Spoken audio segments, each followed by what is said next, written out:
The coffee on my desk was still warm. That detail stayed with me longer than it probably should have. Warm coffee. As if everything was still ordinary. As if the morning had not already decided how it was going to end. I remember staring at the mug for a moment before I noticed what was sitting beside my keyboard. A single sheet of paper, printed on expensive company letterhead, with my name at the top and 5 words near the bottom that I had to read twice before they made sense. Effective immediately, report to HR. No meeting, no warning, no handshake after 27 years of keeping Thunder Automotive breathing through crises that most people in that building had never even heard about. Just my name on company stationery and a timestamp showing the notice had been processed at 10:58 that morning. My name is Marcus Thompson. I am 52 years old, and at 11 on a Monday morning, a 28-year-old VP named Brady Lawson thought he had erased me from the company I helped build. What he did not know, what nobody in that glass office tower had bothered to find out, was that firing me before Friday did not save Thunder $180,000. It started a countdown. In 96 hours, every executive in that building would be asking the same question. Who had authorized the termination of the one man holding their $420 million merger together? I want to take you back before the termination notice, before Brady, before the merger. Because what happened that week did not begin with a sheet of expensive letterhead on a Monday morning. It began 15 years earlier, in a corner booth at a pizza place in Dearborn, with a man named Frank Rodriguez writing something into a contract that most people never thought to look for. Frank was the kind of person who did not trust the future because he had already survived enough of the past to know how it behaved. He had built Thunder Automotive from a regional supplier into one of Michigan's most respected integrated technology partners. He had done it through a combination of relentless work, careful contracts, and a deep suspicion of anyone who used the word streamline in a meeting. He was not charming in the way that makes people comfortable. He was honest in the way that makes people nervous. And he had watched enough of Detroit's automotive history to know that the people who actually understood how systems worked were always the first ones made to feel replaceable when the numbers got tight. That night at Buddy's Pizza, after I had spent 14 straight hours debugging a security breach that could have pulled a major account out from under Thunder before the ink on the renewal was dry, Frank sat across from me with a glass of water and said something I did not fully understand until years later. He said, "Marcus, someday this company may be run by people who see your work as a cost instead of a foundation. I want to make sure that when that happens, the foundation has your name on it." Then he had his attorney add a clause to my employment contract. AutoSecure, the vehicle cybersecurity architecture I had been developing since my second year at Thunder, had begun as my own intellectual work before the company ever deployed it commercially. Frank made sure that origin was documented, protected, and tied to a specific contractual trigger. If Thunder ever terminated my employment without cause before my annual performance bonus cleared, and if the company failed to renew AutoSecure's licensing rights within 72 hours of my departure, full legal ownership of the system would transfer to me. Not symbolic ownership, not a licensing dispute to be settled over 18 months in arbitration. Every patent, every certificate, every protected protocol, every line of architecture that AutoSecure had been built on. At the time I signed that contract, I thought it was Frank being sentimental. The kind of clause that made a good man feel better, but would never actually matter. Thunder was growing. The culture was good. I could not imagine a version of events where any of it would be needed. I could not imagine Brady Lawson either. But here we are.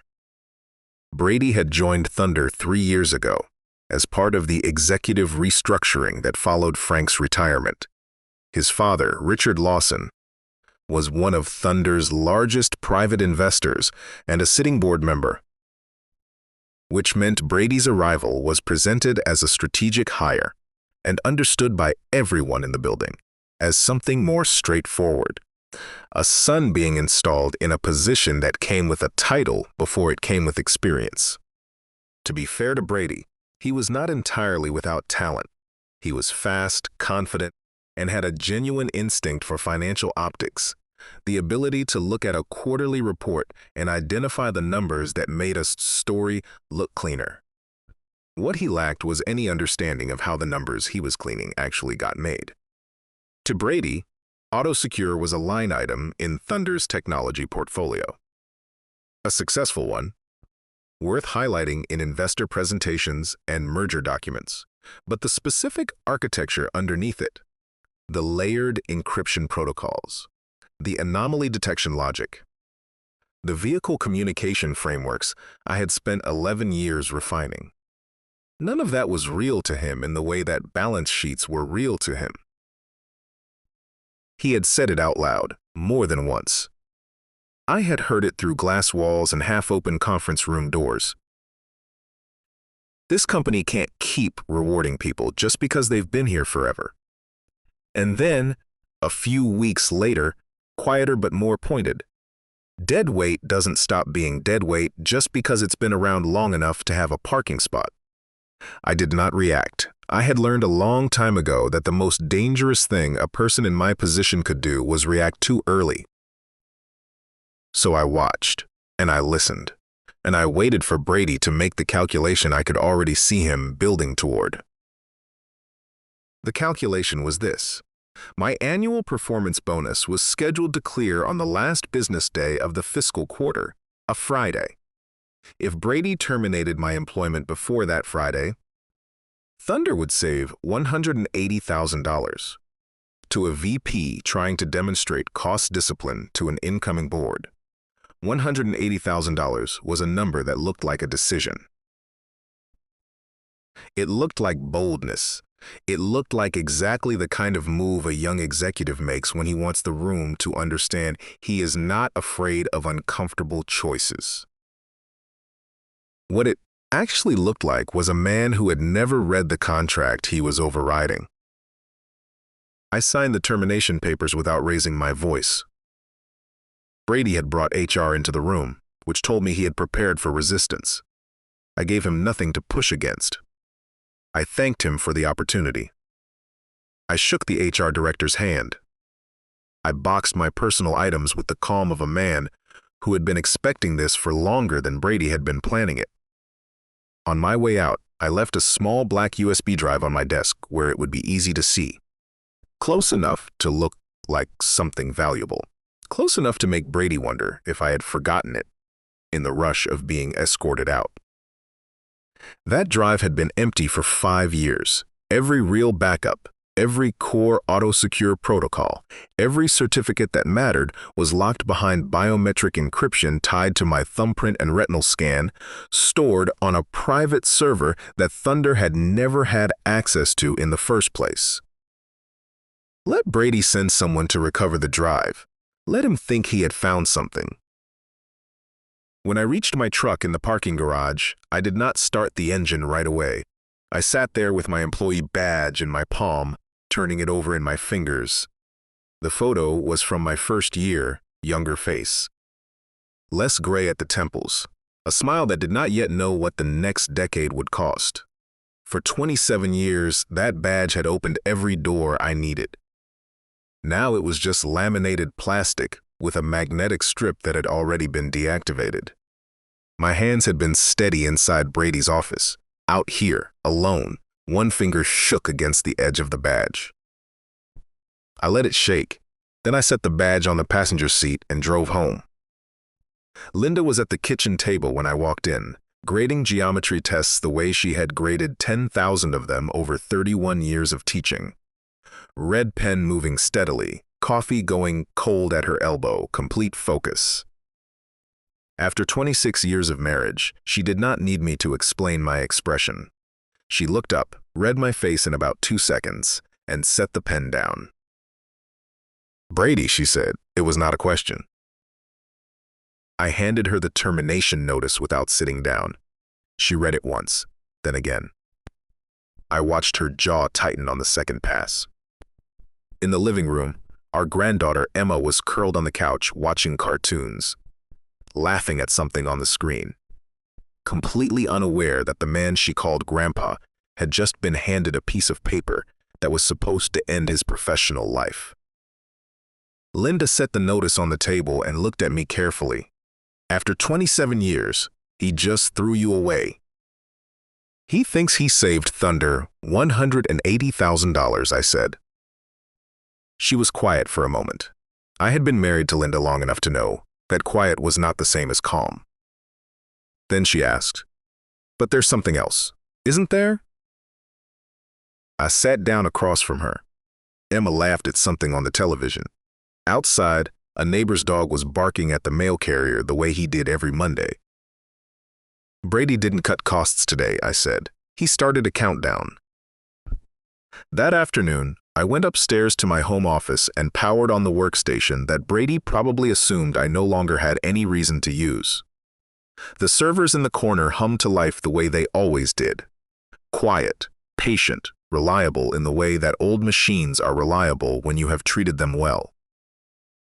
I opened a secure partition I had maintained for 3 years and set the countdown. 96 hours to Friday, 11 a.m. Then I opened a folder I had labeled simply Fr. Frank Rodriguez and reviewed the automated protocols we had built together years ago, back when they were still theoretical, back when neither of us truly believed they would ever be needed. 3 emails were staged and ready. If Thunder failed to renew AutoSecure's licensing rights before my bonus cleared on Friday, those emails would send automatically to Stellantis leadership, their lead counsel, their North American CEO, and their chief technology officer. No emotional language, no accusations, just contract language, dates, and the specific section of the merger agreement that Brady had never read. I closed the folder, set my phone face down on the desk, and for the first time in a very long while, I left the office before dinner. By Tuesday morning, the first cracks appeared, and they appeared exactly where I expected them to. Stellantis's legal team, which had been conducting routine merger due diligence, opened the agreement and began working through Section 12. Section 12 was not complicated. It listed 3 Thunder employees classified as essential to the integration. Personnel whose continued involvement was a condition of Stellantis's commitment to the deal. My name was first on the list. Without confirmation of my continued role, Stellantis had the contractual right to pause negotiations, demand renegotiation of terms, or withdraw from the merger entirely. Their attorneys began sending questions to Thunder's legal department. Standard questions, worded carefully: AutoSecure licensing status, current access certificates, continuity of technical leadership. Simple questions. The kind of questions that have simple answers when everything is in order. Thunder could not produce the certificates. Brady could not explain the architecture to the people asking about it, and with every hour that passed without a clear response, the questions became less routine and more pointed. At 8 Tuesday morning, my phone rang. The Auburn Hills area code told me what I needed to know before I answered. "Mr. Thompson, this is Catherine Walsh, lead counsel for Stellantis North America." Her voice had the specific quality of calm that attorneys develop when something expensive has begun to deteriorate, and they are trying to understand the damage before deciding how to contain it. She asked about my employment status. I told her I had been terminated the previous morning. She asked about Section 12. I told her she would want to look specifically at the essential personnel language and the licensing continuity requirements. She asked if AutoSecure's access certificates were still valid under my credentials. I let the silence sit for 1 second longer than was comfortable. "I'm no longer employed by Thunder Automotive," I said. "Any certificates tied to my credentials would have been affected by my termination." On the other end of the line, papers shifted. I heard someone say something in the background, too quiet to make out. Catherine thanked me for my time and ended the call. I sat at my kitchen table and finished my coffee. The countdown timer on my laptop read 81 hours and 42 minutes. That afternoon, I wrote one email. Gerald Pierce had been Thunder's longest-serving board member, one of the original investors from Frank's first capital round. A man who had watched the company grow from a small engineering firm in a Livonia industrial park into a national player. He was in his late 60s now, mostly retired from active management, but still present at board meetings and still, as far as I knew, the one person in Thunder's governance structure who had not forgotten what the company was actually built on. I kept the email short. I told him I assumed Stellantis was asking about Section 12 compliance. I told him my departure had triggered certain contractual obligations that affected Thunder's licensing arrangements. I told him that if the board wanted to discuss options before Friday's deadline, I was available. But not through Brady. I read it twice, removed one unnecessary sentence, sent it. Then I went to the living room, sat on the floor with Emma, and helped her build a very structurally questionable tower out of wooden blocks. We knocked it over 3 times before she declared it a masterpiece and demanded a photograph. That was the best hour of my week. Wednesday brought news I had not entirely anticipated. The story had escaped Thunder's walls. A reporter from Automotive News reached me by email first, asking about personnel changes affecting the Stellantis integration. Within 2 hours, I had heard from the Detroit Free Press, from a business reporter at Crane's Detroit Business, and from a Reuters contact whose persistence was impressive enough that I briefly wondered if someone inside Thunder was talking. I did not give any of them a story. I did not accuse Brady. I did not describe the termination or express grievance or say anything that could be quoted in a way that made me look bitter. I sent each of them one careful sentence. You may want to ask Thunder leadership about Section 12 compliance and essential personnel requirements. Good reporters do not need a confession when the paperwork is available to anyone who looks for it. They need a door left slightly open. And Brady, in his eagerness to clean up a quarterly spreadsheet, had left the entire building unlocked. By the time trading opened Wednesday morning, the market had begun to price in what it was hearing. Thunder's stock dropped 15% before most of the company's employees had finished their first coffee. By noon, it had dropped again.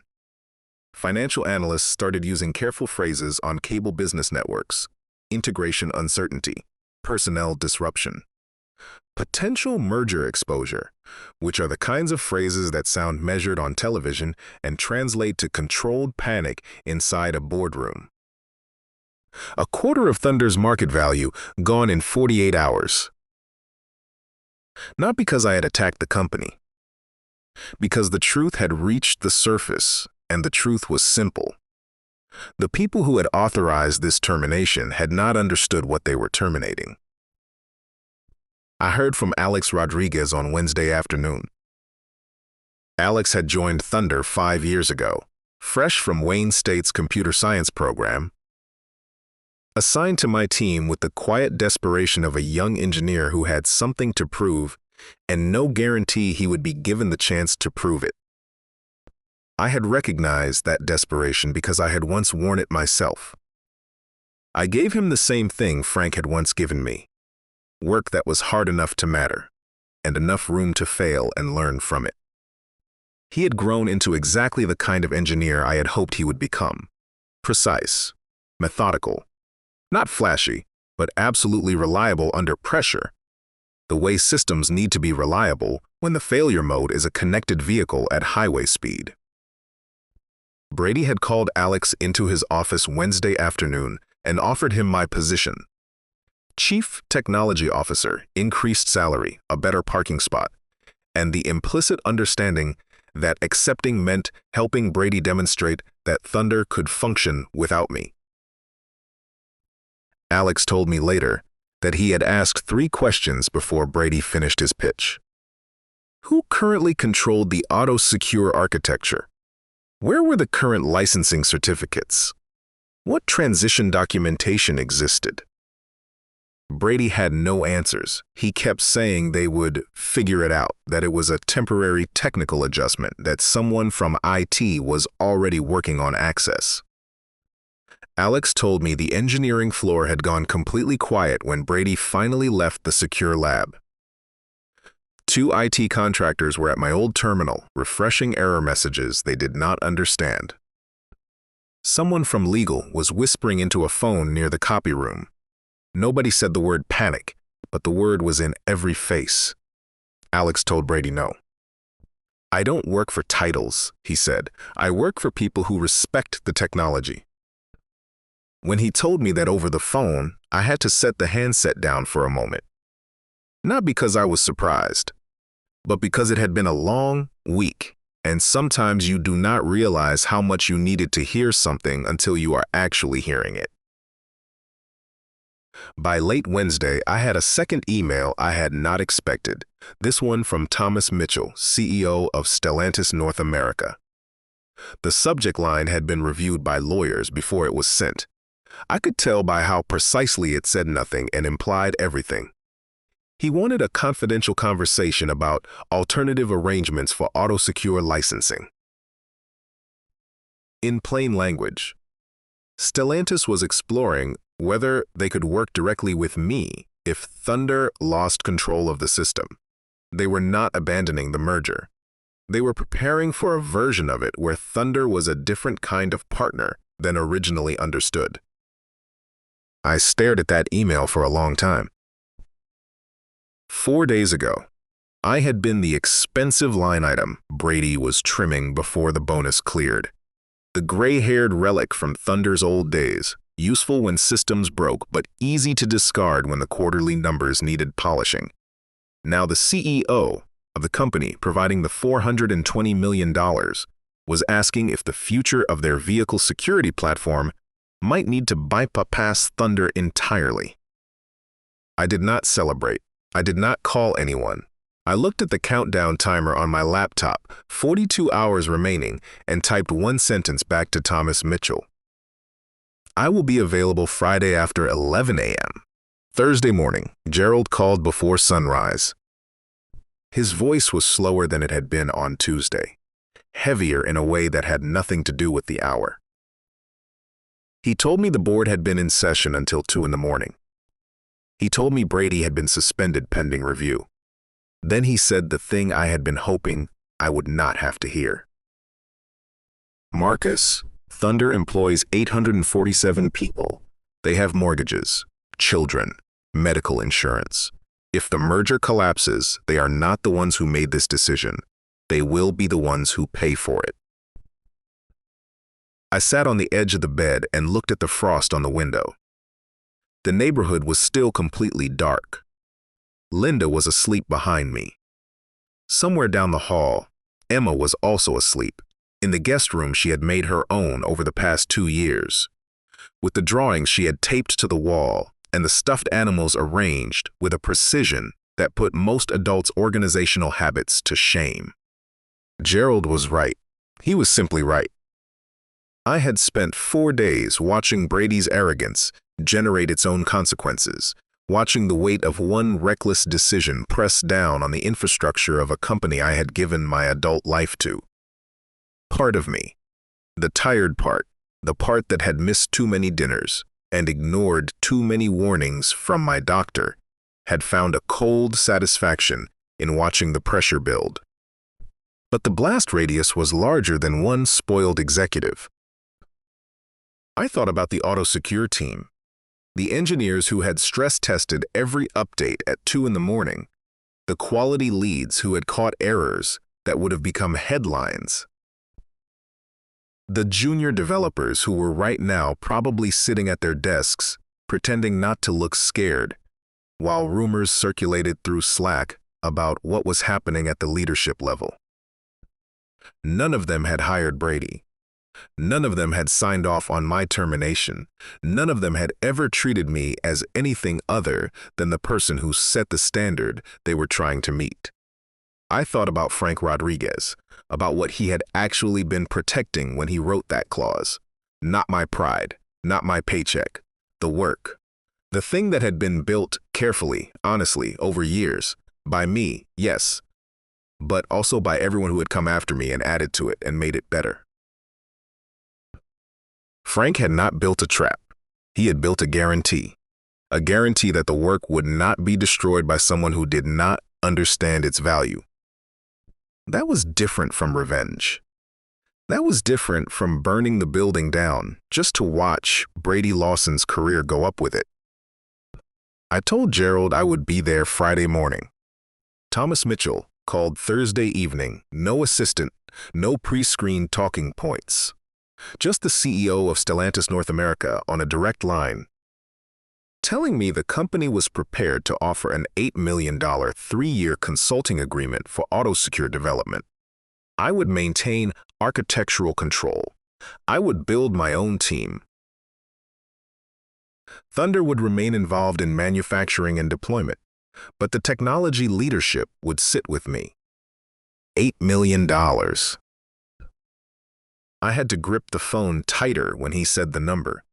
It was more than I would have earned in the remainder of my Thunder career, doing the same work under the same glass ceiling, for people who had demonstrated very clearly how they valued what I did. For a few seconds, I let myself imagine it, walking away clean, taking the agreement, leaving Thunder to explain to 847 employees how one ill-considered termination had cost them the best deal the company had ever been offered. Then I asked Thomas one question. Can the structure accommodate a technical partnership with Thunder's engineering team? I want to bring my own people, but I don't want to gut what's already there. There was a pause on the other end of the line. When Thomas spoke again, something in his tone had shifted. Yes, he said, I think we can work with that. Friday morning, I walked back into Thunder Automotive wearing a visitor's badge. The receptionist at the front desk had worked the morning shift for 9 years. She looked simultaneously relieved and terrified when I came through the lobby. The expression of someone who is glad the surgeon has arrived, but aware that surgery was never supposed to be necessary. She directed me to conference room A without being asked. Gerald was already there. Richard Lawson was there, looking like a man who had slept about 3 hours over the past 4 days and was still not sure which mistake he regretted more, the one his son had made or the one he had made in not stopping it sooner. 3 board members. Thomas Mitchell from Stellantis having flown in that morning. No Brady. Richard stood when I came in. He told me Brady's employment had been terminated by unanimous board vote earlier that morning. He said it quietly, the way fathers say hard things about their children when there is nothing left to do except acknowledge the truth. I nodded. I did not feel the satisfaction I had once imagined feeling in this moment. Mostly I felt tired. And something else, something that was not quite pity but was adjacent to it. This was never supposed to become a family tragedy. It was always only supposed to be a correction. Thomas Mitchell spoke next. He laid out what Stellantis needed: restored access, documented continuity, confirmation of AutoSecure's licensing structure going forward. Then Gerald asked the question that everyone in the room had been waiting to ask since Monday morning. Marcus, can you restore Thunder's access to AutoSecure? I opened my laptop, checked the time. The countdown read 14 minutes. Yes, I said, but under 3 conditions. The room was completely still. The first condition: Alex Rodriguez would be named Chief Technology Officer that day, not as an interim appointment, not as a placeholder while the board conducted a search. Permanently, with full authority and appropriate compensation. Alex had earned it before Brady ever offered it to him as a bargaining chip. And the fact that he had turned it down under those circumstances made him exactly the kind of person who should have it. The second condition: Thunder would implement a formal technical knowledge transfer program within 60 days.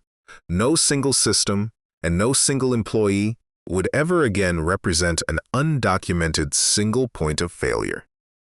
What had happened that week was not just the result of Brady's arrogance. It was the result of a structure that had allowed critical knowledge to live entirely inside one person's head. That structure needed to change. The third condition: I would support the Stellantis integration as an external consultant for 6 months, primarily remote, approximately 20 hours per week. After that, my involvement with Thunder would be concluded. Gerald agreed before I finished the sentence. Richard agreed more slowly, each word costing him something I could see but not name. Thomas Mitchell simply nodded once, with the kind of efficiency that belongs to people who have spent careers reaching agreements and understand when the terms are fair. At 11 a.m. precisely, my phone vibrated on the conference table. Everyone in the room saw me glance down. No one spoke. The banking notification on the screen was simple: $180,000 deposited. 1 second later, the countdown timer on my laptop flashed green. Transfer complete. Frank Rodriguez's clause, 15 years dormant, written into a contract by a man who had already retired when it finally did its work, had executed exactly as designed. Every patent, every license, every protected protocol, every architectural certificate tied to AutoSecure now belonged, legally and completely, to me. The room went quiet in a different way than rooms usually go quiet. Richard stared at the screen like he was watching something irreversible. Gerald closed his eyes. Thomas Mitchell leaned forward slightly, the posture of a man recalculating. Nobody interrupted me. Nobody dismissed me. Nobody reached for their phone to call someone more important. I let the silence hold for just long enough. Then I moved my cursor to the licensing transfer interface and looked around the table one last time. I said I wanted justice, I told them. Not 847 unemployed families. One biometric scan, one authorization code, one confirmation. 30 seconds after AutoSecure became mine, I licensed it back to Thunder under the new terms we had just agreed to. Current deployments remained with the company. The Stellantis integration would continue. The AutoSecure team kept their jobs and their work. But future architectural development would be led by my consulting group, with Alex Rodriguez directing Thunder's internal side as CTO. When the confirmation appeared on the screen, Gerald exhaled like a man who had been holding his breath since Tuesday. I closed the laptop and stood up. Alex will be in touch about the technical transition, I said. You have my contact information. Then I picked up my visitor badge from the table, thanked the room, and walked out. What people do not tell you about the moment after something like this is how quiet it is. Not the quiet of emptiness, the quiet of completion. Like a sound you have been hearing for so long you stop noticing it, and then it stops, and the silence feels almost physical. I drove home. Linda had taken Emma to the park. I sat at the kitchen table with a cup of coffee that was actually hot for once, and I did not open my laptop. I did not check my phone. I looked out the window at the backyard. At the dormant garden Linda had been threatening to expand for 3 years, at the oak tree in the corner that had been there since before we moved in and would be there long after we were gone. When Linda came home, Emma ran ahead through the front door and launched herself at me with the full-body commitment of a 7-year-old who has been at the park and has important news about a very large dog she had been allowed to pet. I caught her, and the force of it was so ordinary and so good that I had to hold on for a moment before I could answer the question she was already asking. Linda came in behind her, unwinding her scarf, and looked at my face. "It's done?" she said. "It's done." She set her bag down and came to the table and sat across from me, the same way she had sat across from me Monday morning when I handed her the termination notice. The same table. Different weight in the air. "And Brady?" "Terminated, unanimously." She nodded. She did not say she was sorry for him. She was not a dishonest person. "And the people who didn't do anything wrong, they're fine. Jobs are safe. The merger is going forward." She reached across the table and put her hand over mine. Outside, the neighbor's dog was barking at something. Emma had already disappeared into the living room and was narrating an elaborate game to herself, with a conviction that left no room for audience participation. 6 months, Linda said. It was not a question. 6 months, I said, then Wisconsin, and the fishing trip I have been promising Emma since before she was old enough to hold a rod. Linda smiled, not the smile she uses when she is being polite, but the one she uses when she actually believes something. Brady Lawson's punishment did not arrive with sirens or public humiliation. It arrived in the form of a board vote at 7 in the morning, a badge that stopped working, and a name removed from the merger call that his father had spent 30 years helping to build. He would still have his family. He would still have time to learn things if he chose to. But at Thunder, his name would become the lesson everyone cited when someone in a meeting suggested that cost-cutting was more important than understanding what you were cutting. That is a particular kind of consequence, quiet, long-lasting. The kind that follows a person through every professional introduction for the rest of their career. Alex Rodriguez received his appointment as Chief Technology Officer before the end of the business day. He called me that evening, and I could hear in his voice the same quality I had heard in it 5 years ago when I first gave him a project that was genuinely difficult. The steady focus of a person who is not thinking about the title, only about the work that needs doing. You set this up on purpose, he said. Not accusatory, just recognizing. Frank set it up, I said. I just didn't waste it. There was a pause on the line. Then, he would have liked how it ended. Yeah, I said. I think he would have. The thing about Frank Rodriguez was that he never expected the best from people blindly. He had lived long enough to understand that institutions, like people, could be corrupted by convenience. By the gradual replacement of values with metrics, of judgment with process, of experienced knowledge with the comfortable fiction that everything important could be quantified on a dashboard. He wrote that clause not because he thought it would definitely be needed, but because he understood that in any system, the people who do the foundational work are the most vulnerable to being treated as expendable the moment someone decides the foundation is no longer worth examining. He was right. Brady never examined the foundation. Brady looked at the quarterly report, saw a line item that seemed large relative to its visible output, and made what felt to him like a rational decision.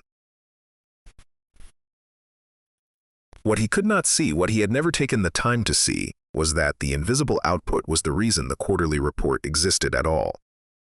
27 years of late nights, of crises resolved before they became public, of systems built to handle failures that never happened, because the systems were built correctly the first time, of relationships with clients who stayed because they trusted not just the product, but the person behind it. None of that showed up on a spreadsheet. None of it was visible to someone who only looked at spreadsheets. That evening, Linda and I sat on the back porch after Emma had gone to sleep. Detroit in late fall, the sky that particular bruised purple that comes in just before the cold fully settles in, the city spread out quiet beyond the rooftops. We did not talk much. We had been married long enough to know that some evenings are better spent next to each other than explained to each other.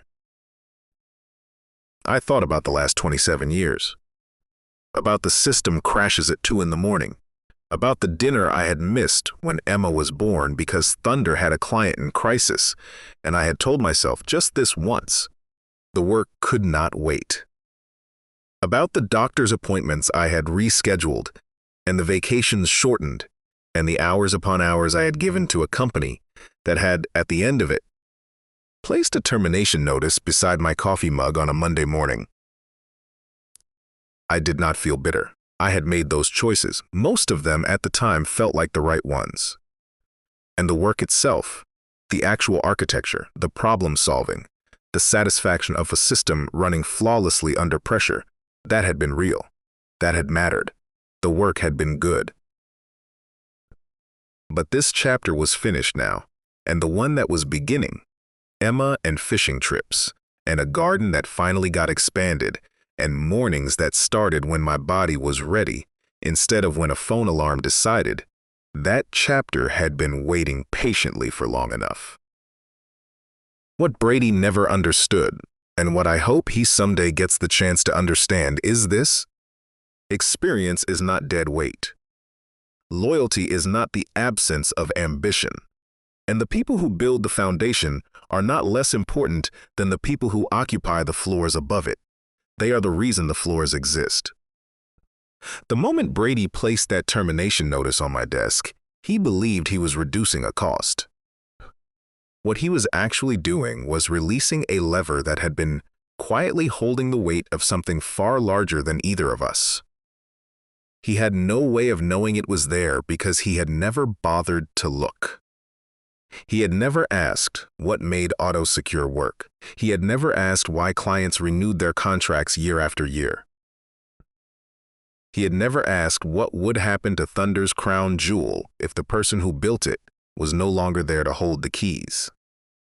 He assumed the keys were Thunder's property. He was wrong.